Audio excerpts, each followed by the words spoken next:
Assalamualaikum warahmatullahi wabarakatuh. Kami dari kelompok 4 dengan topik eksplorasi tanaman obat di Fakultas Biologi. Perkenalkan, nama saya Astri Darul Fatona dengan NIM B1A022062. Saya Yusyana Putri dengan NIM B1A022064. Saya Puspita Sari dengan NIM B1A022069. Saya Cantika Nabil Fortuna dengan NIM B1A022082. Saya Firmanila Agus Susilo dengan NIM B1A022092. Halo semuanya, pada awal video kali ini saya akan membahas mengenai pendahuluan dari kajian yang kami lakukan. Nah, sebelumnya apa itu etnobiologi? Etnobiologi merupakan kajian ilmiah yang mengevaluasi pengetahuan masyarakat luas terhadap bidang biologi, baik itu tumbuh-tumbuhan, yaitu botani, hewan, zoologi, dan juga lingkungan sekitar atau ekologi. Tujuan utamanya adalah untuk menggali, mengembangkan, dan juga memanfaatkan potensi keanekaragaman hayati agar lebih bernilai baik secara ekonomi, ekologi, maupun sosial budaya bagi kehidupan manusia. Nah, menurut Septiani et al. 2024, salah satu cabang penting dari etnobiologi yaitu etnobotani. Istilah ini berasal dari gabungan kata etnologi dan juga botani yang secara khusus membahas hubungan antara manusia dan juga tumbuhan. Etnobotani menelusuri bagaimana manusia berinteraksi dengan tumbuhan, termasuk bagaimana tumbuhan dimanfaatkan dalam kehidupan sehari-hari. Nah, salah satu bentuk nyata dari pemanfaatan tumbuhan ini yaitu adanya tanaman obat. Tanaman obat adalah jenis tanaman yang memiliki kandungan aktif yang bisa digunakan untuk mencegah ataupun menyembuhkan penyakit. Nah, penggunanya pun beragam, baik itu bisa diminum, ditempel, ataupun dihirup, dan semuanya bekerja dengan cara kerja reseptor sel dalam tubuh kita. Baik itu tanaman yang sengaja dibudidaya maupun tumbuhan liar, semua memiliki potensi biofarmaka yang penting. Nah, untuk tujuan dari kajian ini apa sih? Jadi, tujuannya adalah untuk mengetahui peran tanaman obat tradisional yang ada di lingkungan kampus Fakultas Biologi Universitas Jenderal Sudirman, khususnya dalam mendukung upaya konservasi biodiversitas kampus. Metode penelitian yang digunakan dalam studi ini adalah metode survei langsung yang dikombinasikan dengan studi literatur. Survei dilakukan dengan cara observasi langsung terhadap keberadaan tanaman yang memiliki peran sebagai tanaman obat di area Taman Fakultas Biologi Universitas Jenderal Sudirman. Data dikumpulkan dengan pendekatan deskriptif kualitatif, mencangkup dokumentasi visual, kondisi spesies, jumlah, dan kondisi lingkungan atau habitatnya.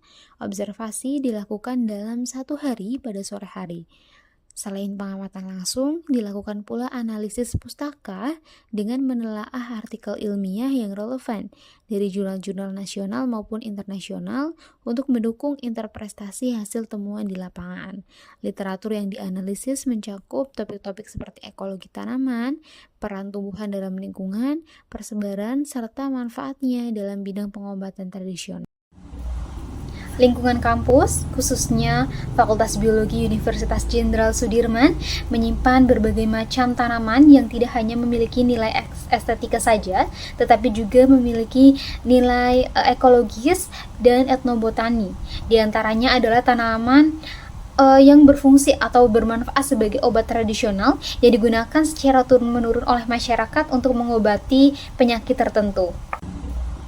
Lingkungan kampus, khususnya Fakultas Biologi Universitas Jenderal Sudirman, menyimpan berbagai macam tanaman yang tidak hanya memiliki nilai estetika saja.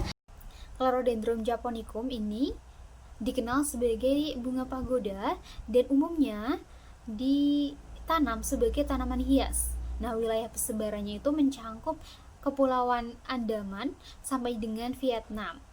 Namun, selain sebagai tanaman hias, tanaman ini juga dimanfaatkan sebagai obat tradisional di negara Asia dan Afrika.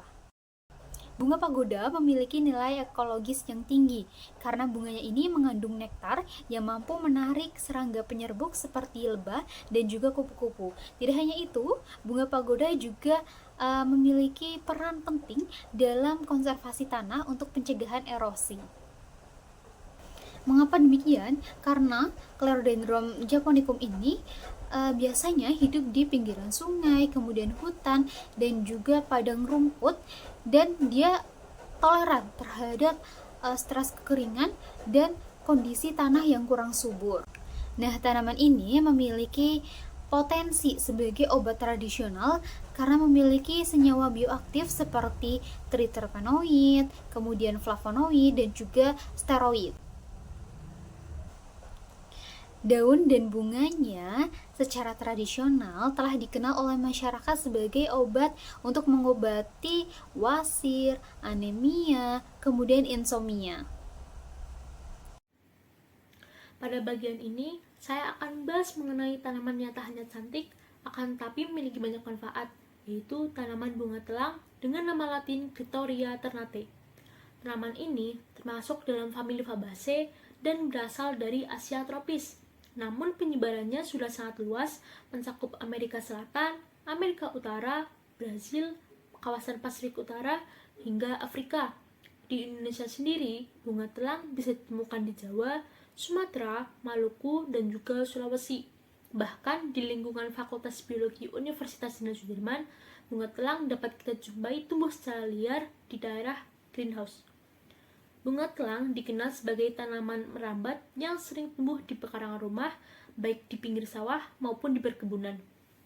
Ia tumbuh baik di daerah tropis dengan cahaya matahari yang cukup tinggi, dan menariknya, tanaman ini relatif tahan terhadap cekaman abiotik. Maknanya, dia bisa bertahan dalam kondisi lingkungan yang kurang ideal. Selain cantik, tanaman ini juga berperan penting dalam konservasi lingkungan. Karena akarnya yang kuat, bunga telang dapat membantu mengurangi resiko erosi tanah, terutama di lahan-lahan yang rentan. Tak hanya itu, dia termasuk tanaman legum, yang mana bunga telang memiliki hubungan simbiosis dengan bakteri Rhizobium yang bisa melakukan fiksasi nitrogen, sehingga mampu meningkatkan kesuburan tanah secara alami. Nah, lalu bagaimana pemanfaatannya sebagai tanaman obat? Jadi bunga telang ini sudah terbiasa menjadi obat herbal di semua negara. Contohnya di India, tanaman ini digunakan untuk mengobati insomnia, disentri, keputihan, hingga sebagai obat cacing dan juga pencahar. Di Arab Saudi, bagian daun, bunga, dan bijinya digunakan untuk pengobatan penyakit liver. Di Madagaskar, daunnya dimanfaatkan untuk meredakan nyeri sendi. Nah, di masyarakat Myanmar sendiri, membuat jus dari bunga telang dan dicampur dengan susu untuk mengobati sakit mata. Sementara di Indonesia, khususnya masyarakat Betawi, bunga telang digunakan untuk membuat mata bayi tampak lebih jernih. Nah, jadi bisa kita lihat bahwa bunga telang bukan hanya tanaman hias biasa, tapi juga tanaman konservasi dan juga obat tradisional yang kaya manfaat, baik untuk lingkungan maupun kesehatan manusia.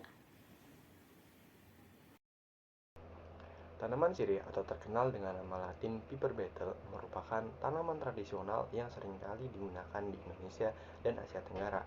Persebaran sirih banyak ditemukan di negara Asia. Seperti tanaman pada umumnya, sirih bermanfaat sebagai penyedia oksigen di lingkungan.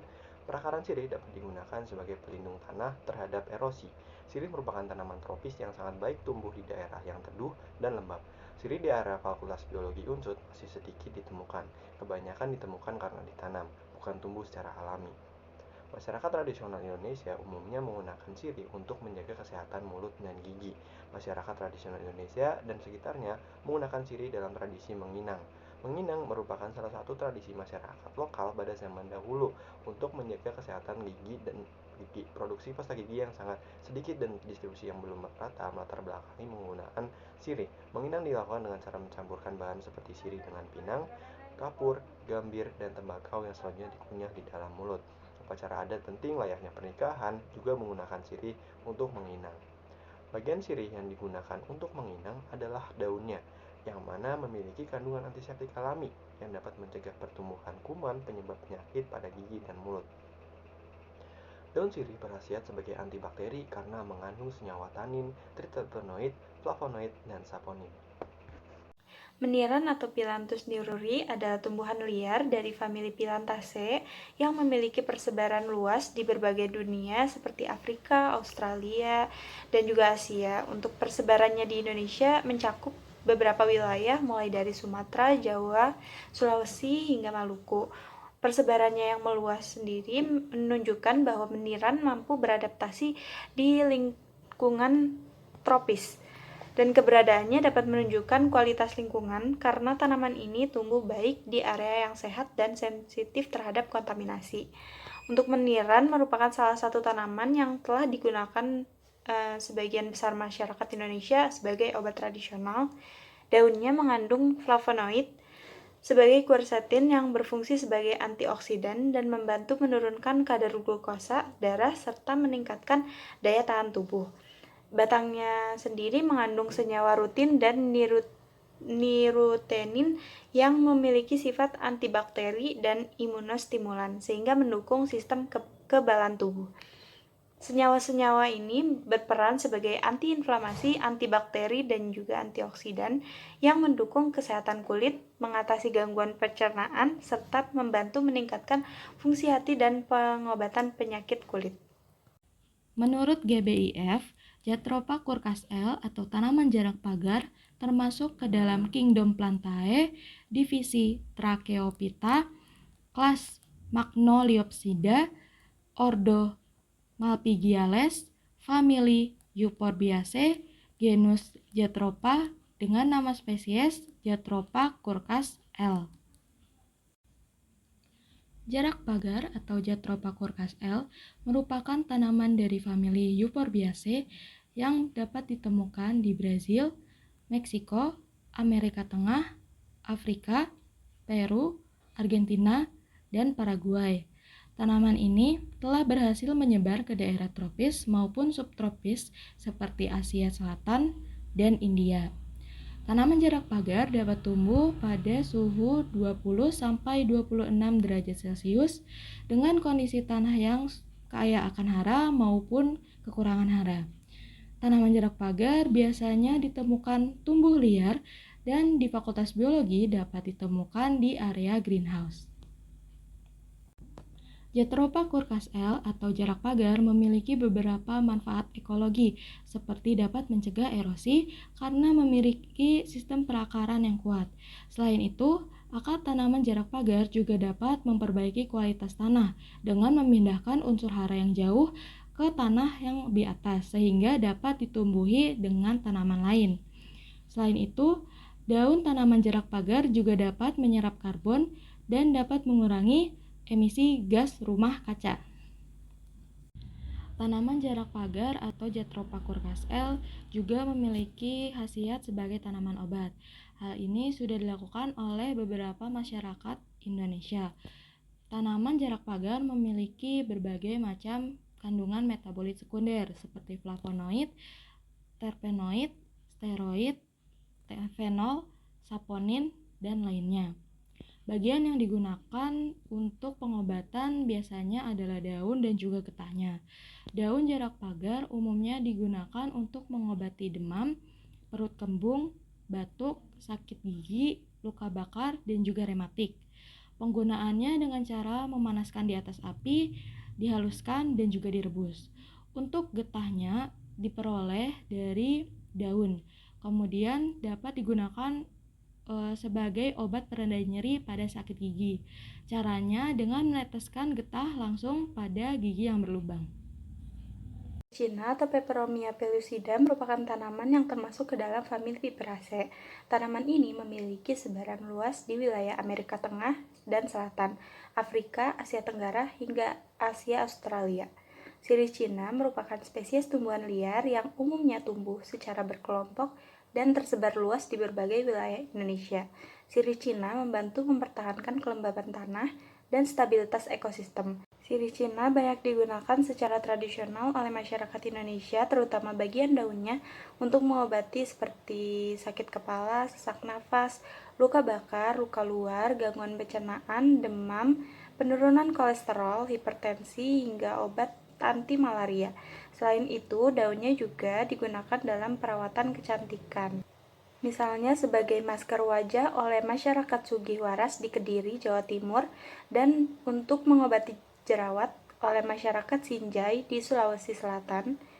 Dan untuk batangnya dari sirih Cina sendiri digunakan dalam pengobatan tradisional, yaitu mengatasi batuk, luka luar, dan meringankan nyeri. Mahoni merupakan pohon dari anggota famili Meliaceae dan dikenal dengan nama ilmiah Swietenia mahogany. Pohon ini tumbuh di lingkungan tropis dan dikenal memiliki banyak manfaat dalam pengobatan tradisional. Dalam ekologi, pohon ini memegang peran penting sebagai pohon pelindung. Kanopi dan tajuknya yang rimbun mengurangi polusi udara, menyerap karbon dioksida, dan sebagai tempat tinggal berbagai satwa. Sistem perakaran berperan menjaga struktur tanah serta mencegah terjadinya erosi. Bagian yang dimanfaatkan dari pohon mahoni adalah biji dan kulit batangnya. Kulit batang dapat dimanfaatkan sebagai obat herbal untuk menurunkan tekanan darah dan dapat juga digunakan sebagai pewarna pakaian. Kayunya dapat diekstrak dan dapat menurunkan kadar gula darah.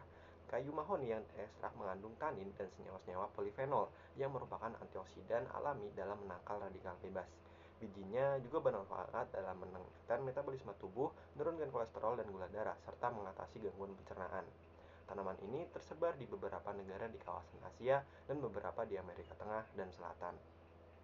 Di lingkungan Fakultas Biologi Unsur, banyak dijumpai sebagai tanaman peneduh jalan dan tentang pemanfaatannya masih jarang digunakan. Berdasarkan pengamatan dan mengacu pada tujuan, dapat disimpulkan bahwa keberadaan tanaman obat tradisional di lingkungan Fakultas Biologi Universitas Jenderal Sudirman memainkan peran penting dalam konservasi biodiversitas kampus. Tanaman seperti bunga pagoda, sirih, bunga telang, meniran, jarak pagar, mahoni, dan sirih Cina tidak hanya memiliki nilai etnobotani atau manfaat kesehatan saja, tetapi juga berkontribusi dalam menjaga keseimbangan ekosistem kampus melalui fungsi ekologisnya. Manfaat tersebut meliputi penyediaan habitat bagi serangga penyerbuk, kemudian perlindungan tanah dari erosi, peningkatan kualitas tanah, hingga penyerapan karbon.